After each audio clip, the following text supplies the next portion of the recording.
CM योगी का अखिलेश पर तंज, गद्दी विरासत में मिल सकती है, बुद्धि नहीं, उन्हें श्रीराम देवी देवताओं से नफरत।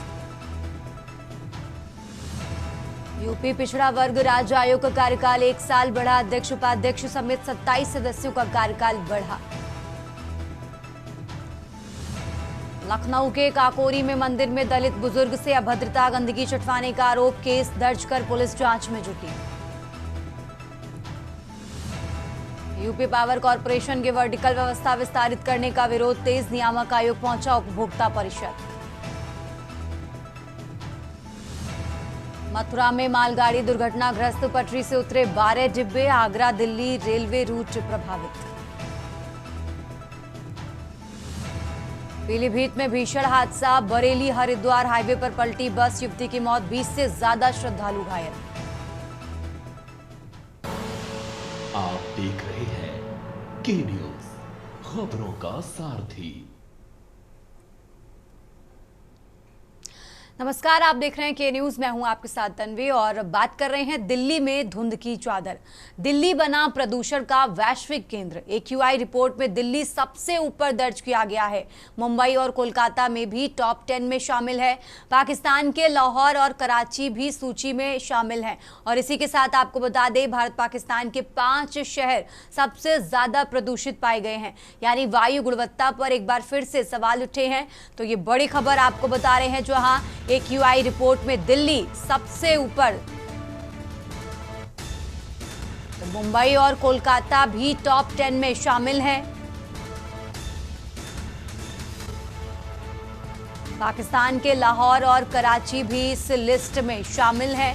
ये बड़ी खबर आपको बता रहे हैं, जहां मुंबई और कोलकाता के भी नाम टॉप 10 में दर्ज किए गए हैं। पाकिस्तान के लाहौर और कराची भी इस सूची में शामिल हैं। तो बड़ी खबर आपको बता रहे हैं, जहां भारत पाकिस्तान के 5 शहर सबसे ज्यादा प्रदूषित। वायु गुणवत्ता पर एक बार फिर से सवाल उठे हैं। तो दिल्ली बना प्रदूषण का वैश्विक केंद्र। दिल्ली में प्रदूषण का नया रिकॉर्ड दर्ज किया गया है। मुंबई और कोलकाता भी टॉप 10 में शामिल हैं।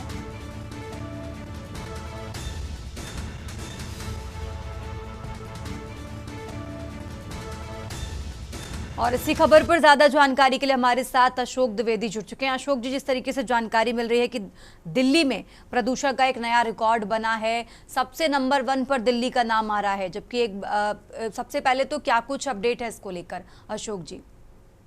हाँ बिल्कुल तन्वी, मैं आपको बता दूं, दिवाली से पहले भी जो है प्रदूषण जो है लगभग 305 था दिल्ली का। वहीं उस पर रोकथाम लगाना चाहिए था, लेकिन प्रशासन द्वारा उस पर रोकथाम लगाई जाती। उससे पहले दिवाली में जो है आतिशबाजी के चलते जो है प्रदूषण बढ़ा है, जिसको लेकर के ग्रेड 2 लागू कर दिया गया है तन्वी, जिसमें ये बताया जा रहा है कि ऑन और एवर्ड में जो है गाड़ियां चलाई जाएंगी, जिसको लेकर के और जो जैसे जनरेटर है या जो इंडस्ट्री लगी हुई है, फैक्ट्री है, उन पे जो है प्रदूषण अधिकारी पहुंच रहे हैं। उन पे नियंत्रण लगाने के लिए उन पे जुर्माना लगा रहे हैं। कई फैक्ट्रियों पे जुर्माना भी लगाया गया, जिससे प्रदूषण लेवल कम किया जा सके। लेकिन वही कहीं ना कहीं देखा जाए, इस बार भारी आतिशबाजी को लेकर के प्रदूषण 500 का रिकॉर्ड पार कर चुका है दिल्ली का। और वहीं जो आम जनमानस है, उनको सुबह सुबह जैसे जिनको मॉर्निंग वॉक पे जाना है या अस्थमा के या हार्ट के पेशेंट है, उनको घर से बाहर निकलने को बिल्कुल मना किया गया है कि सुबह सुबह मॉर्निंग वॉक पे न जाए, घर में ही एक्सरसाइज करें, जिससे प्रदूषण से बचा जा सके। तो इस बार देखा जाए तो जो है प्रदूषण जो है एक नया रिकॉर्ड कायम कर चुका है। दिल्ली NCR में करीब 500 पार कर चुका है प्रदूषण, जिसको लेकर के जो है बाहर निकलने वालों के आंख में जो है जलन सी प्रतीत हो रही है। और ये लगभग पिछले दिवाली के बाद भी ये जलन का जो है सिलसिला चला था, लेकिन इस बार कुछ ज्यादा ही प्रदूषण जो है देखने को मिल रहा है दिल्ली NCR में। बिल्कुल, और जिस तरीके से सुप्रीम कोर्ट ने केवल ग्रीन पटाखे की अनुमति दी थी, उसके बावजूद भी दिल्ली के कई इलाकों में पटाखे फोड़े गए। तन्वी बिल्कुल, मैं आपको बताऊं, पटाखे की बात करें तो ग्रीन पटाखे की जो है अनुमति दी गई थी, जिसके लिए लाइसेंस भी जारी किए गए थे। कुछ इस बार लगभग 50 लाइसेंस गौतम बुद्ध नगर में भी जारी किए गए थे कि ग्रीन पटाखा बेचा है। लेकिन उसके बावजूद भी इस बार जो प्रशासन के द्वारा अवैध पटाखे पकड़ने की सिलसिला जो है कुछ ज्यादा ही इस बार चला, क्योंकि कई जगह पे अवैध पटाखे पकड़े गए हैं। और जिसको लेकर के इस पे रोक लगाने की सरकार के द्वारा पूरी कोशिश की गई, लेकिन कहीं ना कहीं देखा जाए जो पटाखे माफिया है, जो अवैध पटाखा बना करके दिवाली से पहले ही वो लोग इकट्ठा कर लेते हैं, जिसको लेकर के जो है वो कहीं ना कहीं चोरी छुपे काफी अच्छे रेट में बेचे गए हैं, और जो अवैध पटाखा है उसकी ज्यादा बिक्री हुई है, वो ज्यादा चला है, जिससे प्रदूषण का जो है लेवल जो है काफी अधिक बढ़ा है। तन्वी, और जिस तरीके से दिल्ली की आबो हवा खराब हुई है, तो क्या कदम उठाए गए हैं ताकि लोगों को थोड़ी राहत मिल सके? तन्वी, जैसे मैंने आपको पहले भी बोला था कि जो ग्रेड 2 लागू कर दिया है। ग्रेड 2 में जो है इसमें बताया जाता है जो प्रदूषण फैलाने वाली फैक्ट्रियां हैं उन पे रोकथाम लगाया जाता है, साथ में जनरेटर जो चलाते हैं उन पे रोकथाम लगाया जाता है, और धूल मिट्टी वाले जगह पे पानी का छिड़काव किया जाता है जिससे धूल मिट्टी न उड़े, जिससे प्रदूषण में कमी आए। और वहीं कहीं ना कहीं मैं आपको बता दूं जो गाड़ियां हैं, सबसे ज्यादा दिल्ली में गाड़ियों से प्रदूषण फैलने की जो बात सामने आई थी, जिसको लेकर के ऑन और एवेड नंबर जारी किए गए, जिस तरह से यहाँ गाड़ियां चलाई जाएंगी जिससे जो है प्रदूषण में कमी आ सके। वहीं मैं आपको बता दूं 10 साल पुराना डीजल वाहन को पूरी तरह से बैन कर दिया गया दिल्ली में, और वहीं सीएनजी गाड़ियों को अंदर ले जाने की अनुमति है, जिससे प्रदूषण में कमी आ सके। तन्वी, ठीक है अशोक जी, बहुत बहुत शुक्रिया आपका तमाम जानकारी दर्शकों तक पहुंचाने के लिए। और ये बड़ी खबर आपको बता रहे हैं, जहां दिल्ली बना प्रदूषण का वैश्विक केंद्र। तो AQI रिपोर्ट में दिल्ली सबसे ऊपर है, और इसी के साथ आपको बता दें टॉप 10 में मुंबई और कोलकाता के नाम भी शामिल हैं।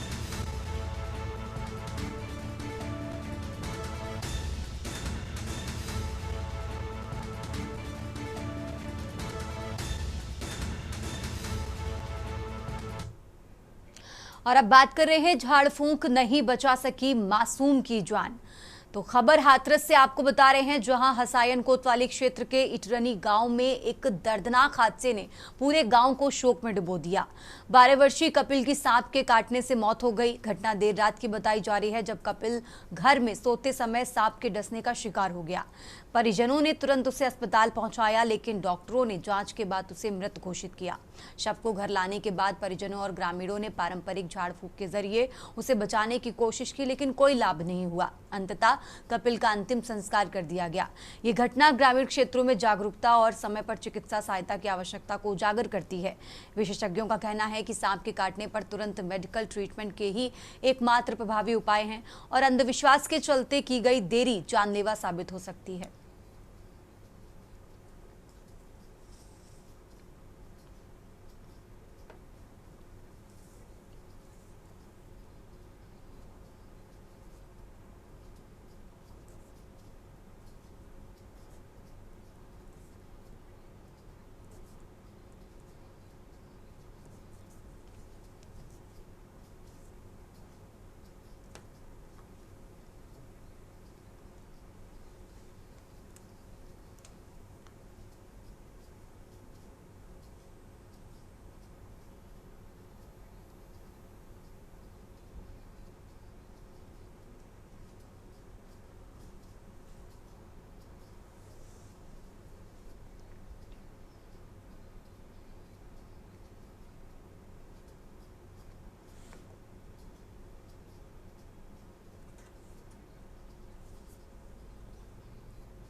और अब बात कर रहे हैं तेज रफ्तार ने ली जान और खबर आपको बता रहे हैं गोरखपुर से, जहां पीपीगंज थाना क्षेत्र स्थित नए नसन टोल प्लाजा के पास तेज रफ्तार की वजह से भीषण सड़क हादसा हो गया।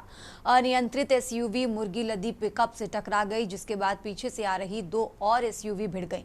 टक्कर इतनी जोरदार थी कि तीनों गाड़ियां बुरी तरह क्षतिग्रस्त हो गई और दर्जनों लोग घायल हो गए।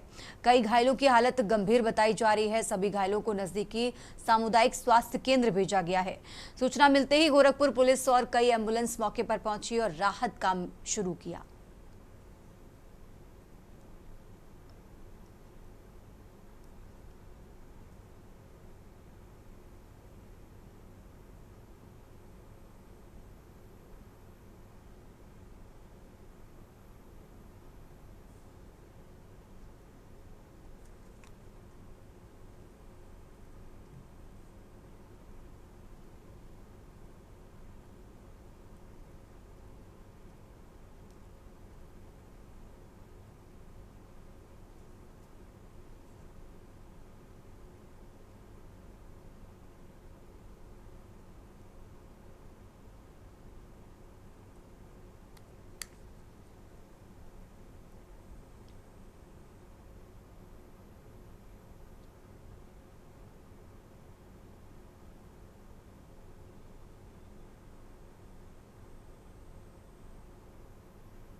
और अब बात पटरी से उतरे 13 डिब्बे और खबर आपको मथुरा से बता रहे हैं, जहां देर रात मथुरा के वृंदावन क्षेत्र में एक बड़ा रेल हादसा होते होते टल गया।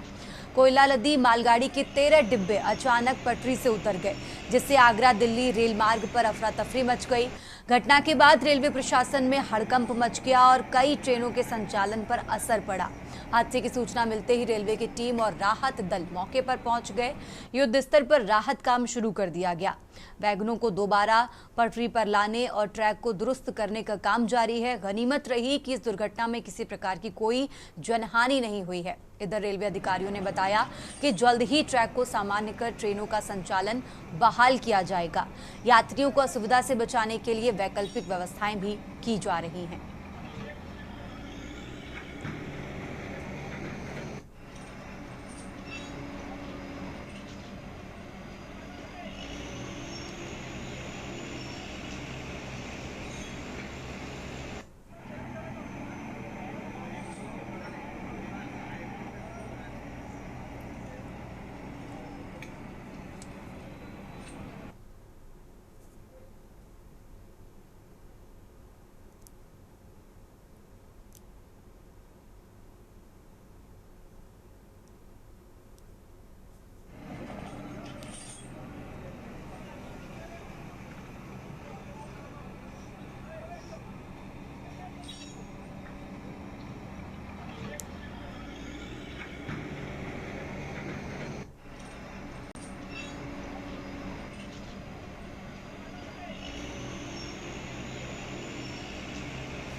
और अब बात कर रहे हैं फतेहपुर में बोलेरो ने मचाया तांडव और खबर आपको बता रहे हैं फतेहपुर से, जहां हिट एंड रन का सनसनीखेज मामला सामने आया है। बेकाबू बोलेरो ने कई गाड़ियों में टक्कर मारते हुए एक बाइक सवार को रौंद दिया और फिर फल के ठेले को भी कुचल दिया। हादसा सीसीटीवी कैमरे में कैद हो गया। घटना में करीब आधा दर्जन लोग गंभीर रूप से घायल हो गए हैं। इस हादसे के बाद बोलेरो चालक वाहन छोड़कर मौके से फरार हो गया और इधर घायलों को एम्बुलेंस की मदद से अस्पताल भेजा गया। ये घटना सदर कोतवाली क्षेत्र के आबू नगर की बताई जा रही है।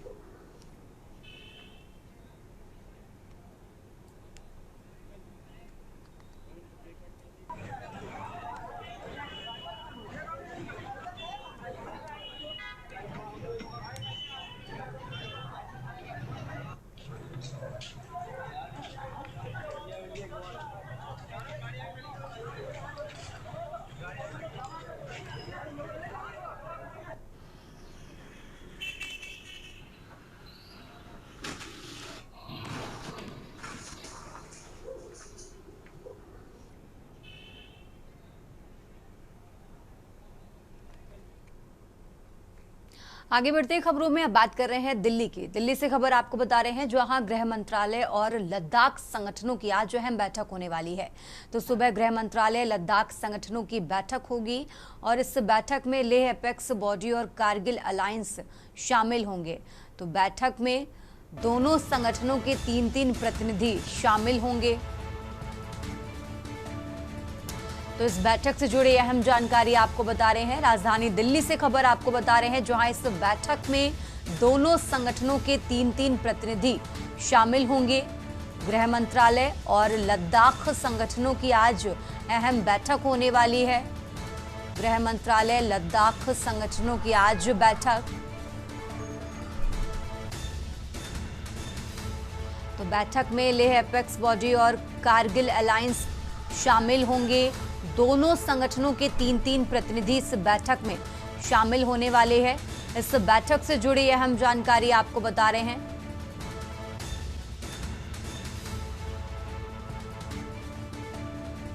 तो आज भी ये अहम बैठक होने वाली है। दिल्ली से खबर आपको बता रहे हैं जहां लेह एपेक्स बॉडी और कारगिल अलायंस इस बैठक में शामिल होंगे।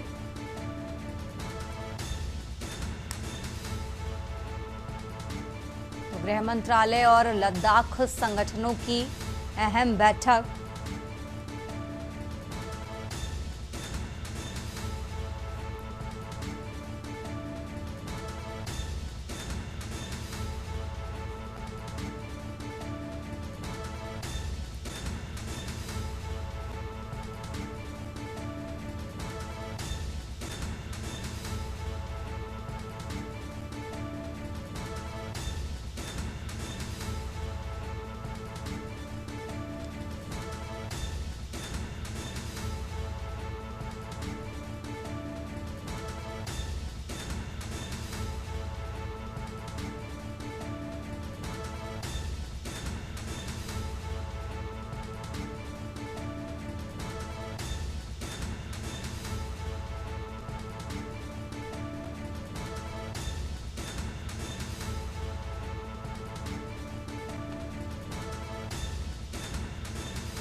आगे बढ़ते खबरों में खबर दिल्ली से है। राष्ट्रपति द्रौपदी मुर्मू का केरल दौरा।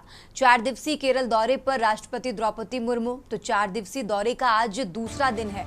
आज प्रसिद्ध सबरीमाला मंदिर में दर्शन आरती करेंगी राष्ट्रपति।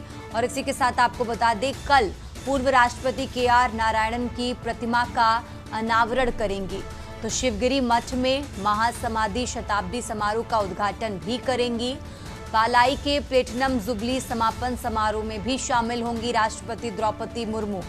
तो ये बड़ी खबर आपको दिल्ली से बता रहे हैं, जहां 24 अक्टूबर को राष्ट्रपति सेंट टेरेसा कॉलेज के शताब्दी समारोह में शामिल होंगी। तो दिल्ली से ये बड़ी खबर आपको बता रहे हैं।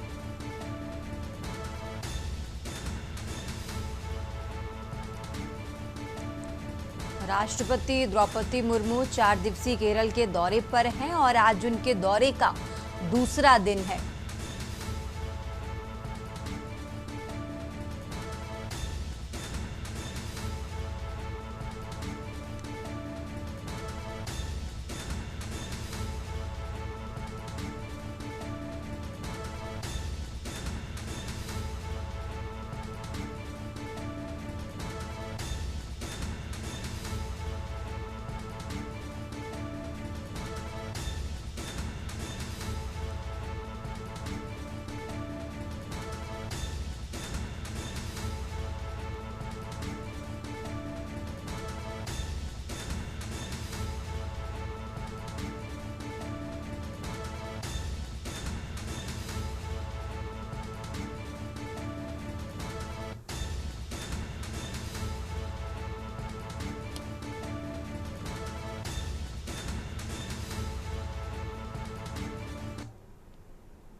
और अब खबर हमीरपुर से है, जहां शॉर्ट सर्किट से दुकानों में भीषण आग लगी है। शॉर्ट सर्किट से मेले में लगी दुकानों में आग और आग की चपेट में आने से 4 दुकानों का सामान जलकर खाक हुआ है। ट्रांसफार्मर में शॉर्ट सर्किट से चिंगारी उठी और इसी चिंगारी से ये आग लगी है। दुकानदारों का लाखों रुपए का नुकसान हुआ है। तो हमीरपुर से खबर आपको बता रहे हैं, जहां मेला परिसर में आग लगने के बाद अफरा तफरी मची।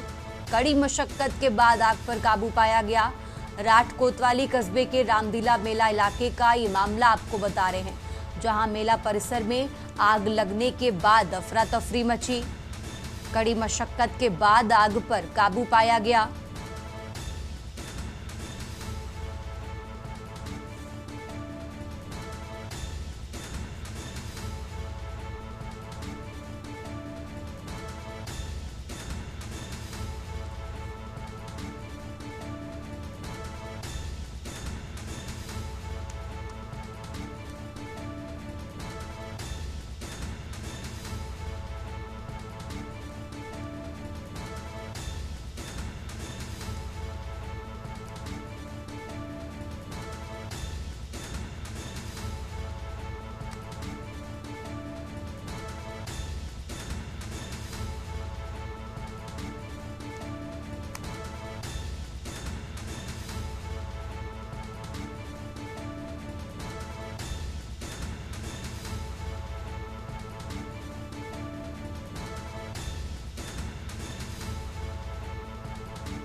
आगे बढ़ते खबरों में और अब बात कर रहे हैं गोरखपुर की। गोरखपुर से खबर आपको बता रहे हैं, गोरखपुर से अहम जानकारी आपको बता रहे हैं, जहां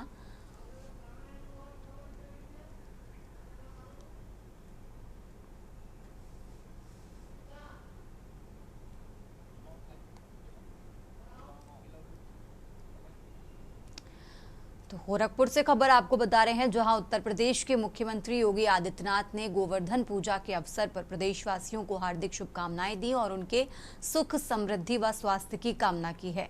इस शुभ अवसर पर मुख्यमंत्री ने गोरखपुर स्थित गोरखनाथ मंदिर की गौशाला में पारंपरिक रीति रिवाजों के साथ पूजा अर्चना की। उन्होंने गायों को गुड़ और चारा खिलाकर गोवर्धन पूजा का अनुष्ठान पूरा किया। मुख्यमंत्री ने अपने एक्स हैंडल पर पोस्ट किया और लिखा कि गोवंश संवर्धन और प्रकृति संरक्षण के लोक कल्याणकारी संकल्प की पवित्र अभिव्यक्ति गोवर्धन पूजा के पावन अवसर पर सभी श्रद्धालुओं एवं प्रदेशवासियों को हार्दिक शुभकामनाएं और बधाई।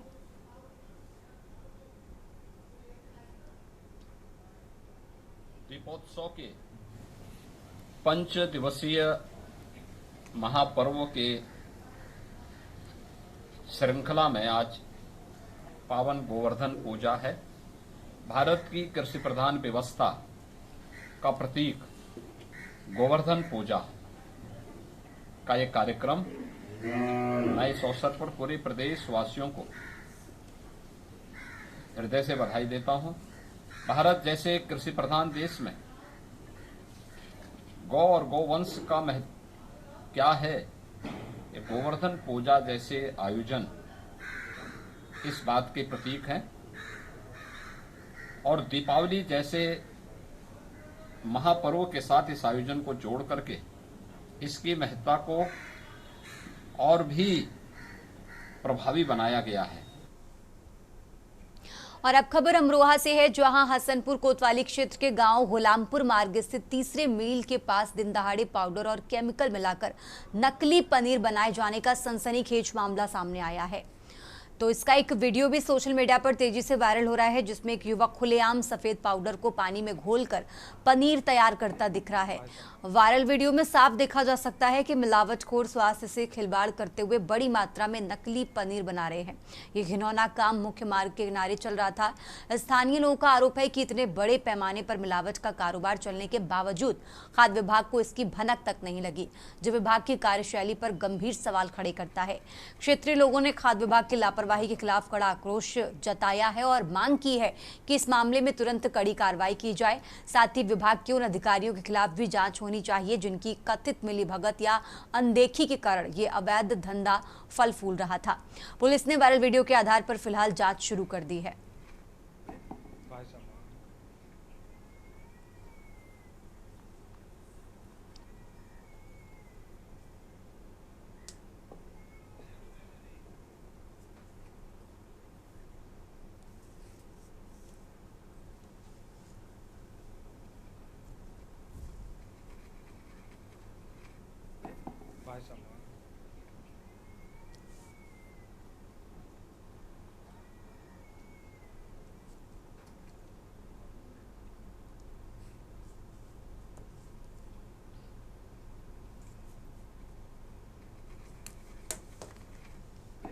और आगे बढ़ते खबरों में अब बात कर रहे हैं झारखंड की, और खबर आपको बता रहे हैं हजारीबाग से, जहां मां काली की पूजा महाकाली मंदिर मुक्तिधाम खिरगांव हजारीबाग में हर्षोल्लास के साथ संपन्न हुई।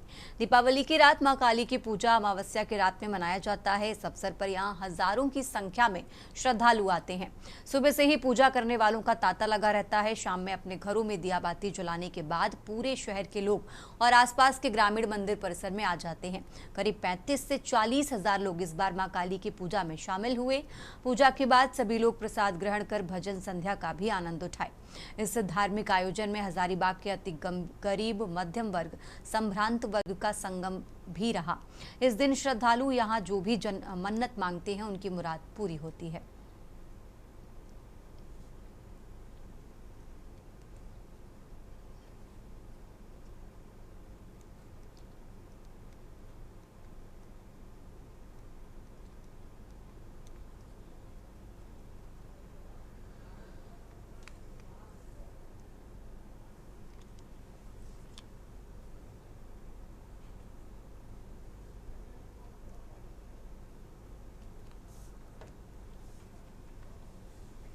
और अब खबर कबीरधाम से है, जहां एक्सपायर से पहले ही सिरप की बोतलें सार्वजनिक जगह में जलाई गईं। कवर्धा से इस वक्त एक चौंकाने वाली तस्वीर सामने आई है। कवर्धा के बड़े मंदिर तालाब के किनारे सरकारी दवाओं की कई बोतलें जली हुई हालत में मिली हैं। बताया जा रहा है कि ये दवाएं स्वास्थ्य विभाग द्वारा जरूरतमंदों को मुफ्त वितरण के लिए खरीदी गई थी। सबसे बड़ा सवाल यह है कि जब ये दवाइयां अभी एक्सपायर भी नहीं हुई तो आखिर इन्हें इतनी बड़ी मात्रा में क्यों नष्ट किया गया। तालाब किनारे मिली जली हुई सिरप की बोतलों पर सरकारी स्टिकर साफ देखे जा सकते हैं। विभाग इन दवाओं पर हर साल करोड़ों रुपए खर्च करता है ताकि गरीबों तक चिकित्सा सुविधाएं पहुंचाई जा सके, मगर मौके की ये तस्वीरें सिस्टम की सच्चाई बयां कर रही हैं। फिलहाल प्रशासनिक अधिकारी इस मामले में सरकारी छुट्टी होने के कारण बातचीत नहीं हो पाई है, लेकिन सवाल वही है, क्या इतनी बड़ी मात्रा में उपयोगी दवाओं को नष्ट करना किसी साजिश का हिस्सा है, या और सरकारी दवाई का ऐसा दुरुपयोग करने वालों के ऊपर अब क्या कार्रवाई होती है।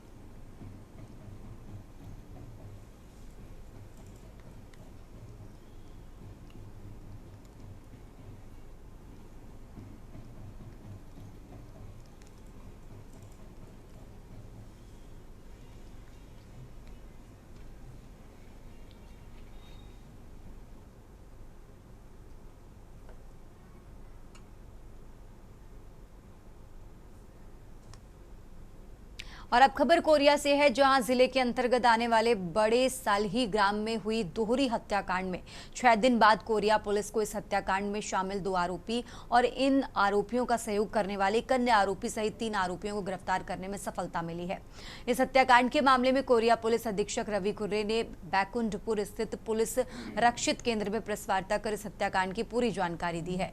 पूरा मामला पति पत्नी की आपसी रंजिश के कारण शुरू हुआ, जिसमें पत्नी के द्वारा अपने ससुराल से घरेलू सामान ले जाकर अपने मायके में रह रही थी, जिससे आरोपी नाराज था। आरोपी सुरेश ठाकुर उर्फ कनपुरिया ने अपने ससुर से सामान से एवज में करीब 10 लाख रुपए की मांग लगातार करता था और हमेशा विवाद किया करता था।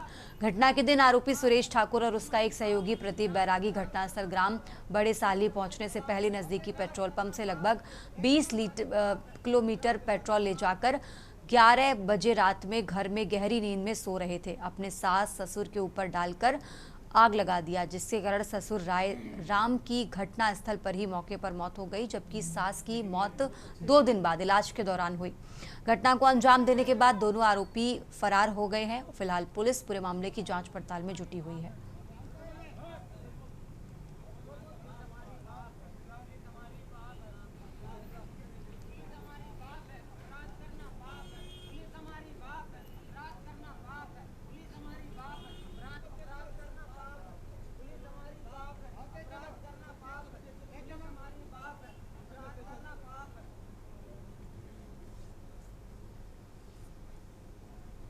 इसमें 3 आरोपी गिरफ्तार हुए हैं।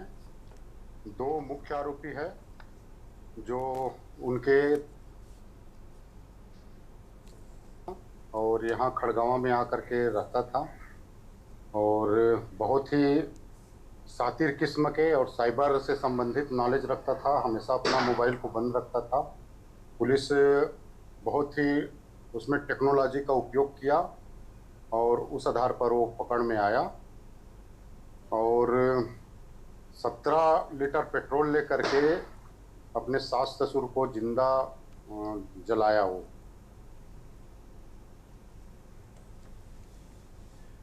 और अब खबर रोहतक से है, जहां विधायक बेबी बत्रा ने प्रेस कॉन्फ्रेंस कर डीपीआरओ साइट पर पूर्व मंत्री मनीष कुमार ग्रोवर के बेटे हिमांशु ग्रोवर के जन्मदिन के पोस्टर लगाने पर एक्ट के तहत डीपीआरओ और सीएमओ के खिलाफ एफआईआर कराने की बात कही है।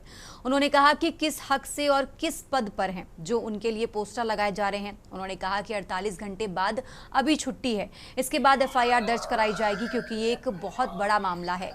किस हैसियत से हिमांशु ग्रोवर के जन्मदिन के पोस्टर लगाए जा रहे हैं।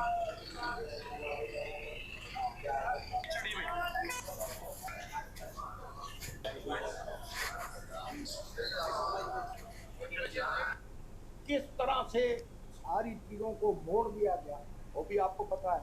आपसे ज्यादा कोई नहीं जानता है इनके रोड यहाँ पे गंदगी के ढेर लगे थे। लॉ एंड ऑर्डर की तो बात छोड़ो, कानून व्यवस्था तो है ही नहीं। आप और 20-20 दिन तक ये काम करते हैं। नंबर 1। नंबर 2, मैं ये कहता हूँ कि आज अगर कोई हमारी पार्टी के लोग लगाएं तो अगले दिन उसको हटा दिया जाता है, परमिशन भी नहीं देती है। सेफ्टी खत्म हाँ, वो क्या चाहती है आज आज इसको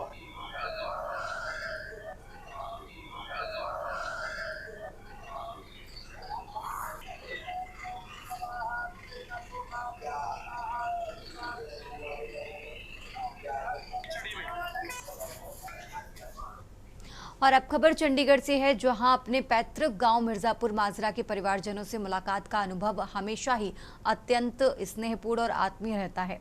ग्रामवासियों से मिलकर उन्हें विश्वकर्मा दिवस तथा भैया दूज की हार्दिक बधाई एवं शुभकामनाएं दी। इस अवसर पर उनसे मिले स्नेह, सम्मान व आशीर्वाद के लिए मैं हृदय से आभार व्यक्त करता हूं। आपका बेटा, आपका भाई सदैव आप सभी परिवारजनों की सेवा में उपस्थित है।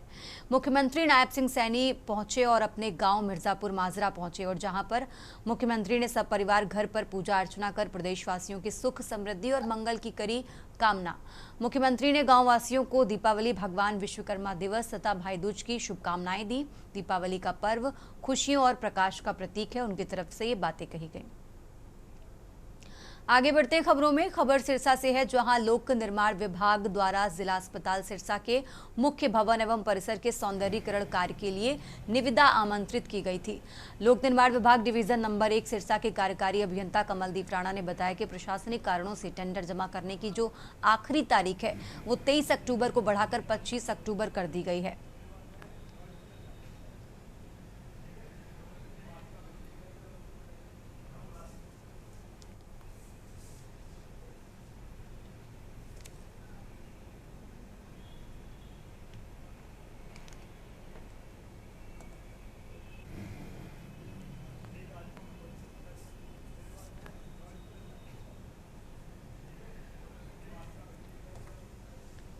और अब खबर फतेहाबाद से है, जहां पुलिस लाइन में पुलिस स्मृति दिवस पर भावपूर्ण श्रद्धांजलि समारोह आयोजित किया गया। कार्यक्रम की अध्यक्षता एसपी सिद्धांत जैन ने की। एसपी ने देश के लिए शहीद हुए हरियाणा के वीर पुलिसकर्मियों को श्रद्धा सुमन अर्पित किए। एसपी जैन ने कहा कि शहीदों की चिताओं पर हर साल मेरे लगेंगे, वतन पर मरने वालों का यही निशान होगा। उन्होंने 1991 में सिरसा में शहीद सिपाही महेंद्र सिंह और 2008 में मुख्य सिपाही साजन के बलिदान को याद करते हुए उनके परिजनों को सम्मानित किया। परिवारों, मेरे जाबाज पुलिस साथियों और यहाँ उपस्थित सभी गणमान्य नागरिकों, नमस्कार। आज 21 अक्टूबर 2025 सिपाही 4 कुल 6, NDRF constable Surendra Dutt Notiya, RPF सहायक उप निरीक्षक रमेश कुमार सिंह,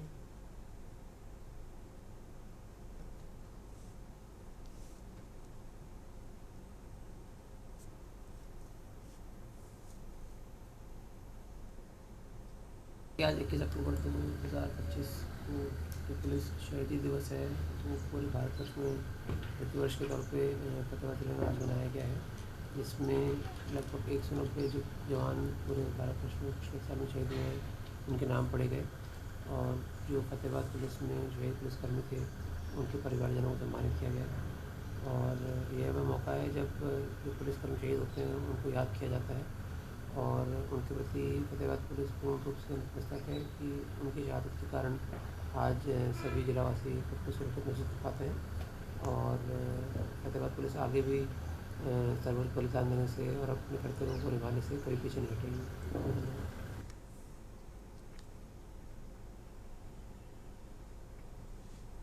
और अब खबर सीहोर से है, जहां गोवर्धन पूजा के अवसर पर केंद्रीय कृषि मंत्री शिवराज सिंह चौहान ने कलेक्ट्रेट में खाद किल्लत को देखते हुए मीटिंग ली। इस मौके पर चारों विधानसभा के विधायक भी मौजूद रहे और कई अधिकारीगण भी इस दौरान इस मीटिंग में शामिल हुए। केंद्रीय मंत्री ने सबसे पहले शिव वाटिका जाकर वृक्षारोपण किया। कृषि मंत्री ने किसान की खाद की समस्या को लेकर सख्त नजर आए और उन्होंने कहा कि किसी भी प्रकार की कोई दिक्कत नहीं होगी और किसानों के लिए सरकार हर संभव मदद करेगी।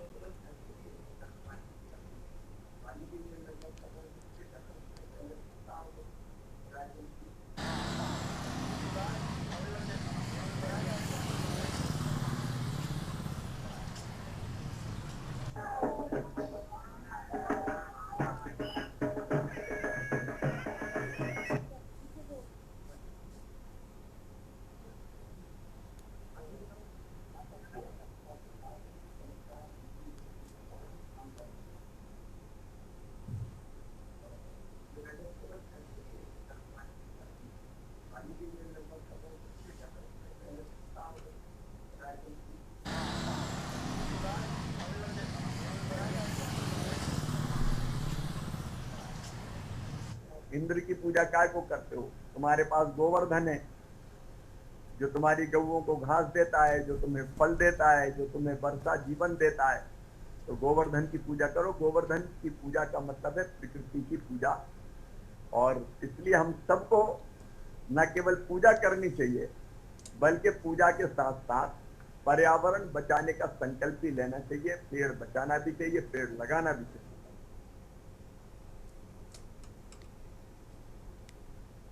और अब खबर भिंड से है, जहां जिले में एक बार फिर अमानवीयता की हदें पार करने वाली घटना सामने आई है। भिंड का रहने वाला एक दलित ड्राइवर को दबंगों ने ग्वालियर से उसका अपहरण कर कार में ले आए और पाइप से बेरहमी से पिटाई की और जबरन पेशाब पिलाने का घिनौना कृत्य किया है। इससे शर्मनाक घटना से पूरे जिले में आक्रोश फैल गया है। घटना के बाद सभी आरोपी गिरफ्तार हैं। मंत्री राकेश शुक्ला पीड़ित से मिलने जिला अस्पताल पहुंचे, उसका हालचाल जाना। पुलिस ने वार्ड में भर्ती अस्पताल को पुलिस छावनी बना दिया। पुलिस ने मीडिया से बात करने पर भी रोक लगा दी। आपको बता दें कि सुरपुरा थाना क्षेत्र का पीड़ित ड्राइवर सोनू बरुआ की गाड़ी चलाता था, लेकिन कुछ दिनों से उसने गाड़ी चलाना बंद कर दिया था। इसी बात पर नाराज होकर सोनू बरुआ, आलोक पाठक और छोटू ओझा नामक 3 युवकों ने कार में सवार होकर ग्वालियर के दीनदयाल नगर में उसके ससुराल पहुंचे और जबरन उसे गाड़ी में बिठा दिया।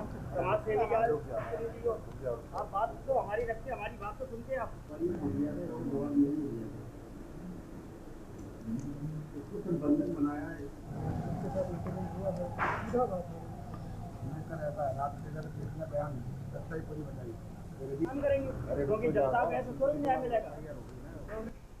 फिलहाल इस बुलेटिन में बस इतना ही। आप देखते रहिए के न्यूज़ इंडिया।